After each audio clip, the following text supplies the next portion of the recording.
పీతల్ని తీసుకొని ఉప్పు వేసి ఇలా శుభ్రం చేసుకోవాలండి మనము. తర్వాత 2 టమాటాలు, ఎర్రగడ్డ, అల్లం, వెల్లుల్లి సగం పేస్ట్ చేసుకొని సగం అలాగానే పెట్టుకుంటామండి.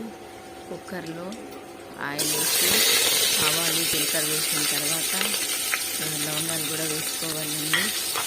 ఇలా నూనెలో మగ్గిన తర్వాత కొంచెం పేస్ట్ చేసుకున్నది కూడా వేసుకోవాలండి.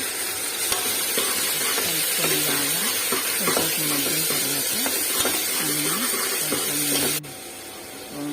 పసుపు కొద్దిగా వేసుకోవాలి. తర్వాత తగినంత ఉప్పు వేసుకోవాలండి. ఉప్పు వేసుకున్న తర్వాత కారం కూడా మనం ఎక్కువ కారం తినే వాళ్ళైతే 1 స్పూన్ లేకపోతే ఒక 1/2 స్పూన్ వేసుకోవాలండి. వేసుకున్న తర్వాత బాగా కలిపి పీతలు కూడా వేసి బాగా కలపాలండి.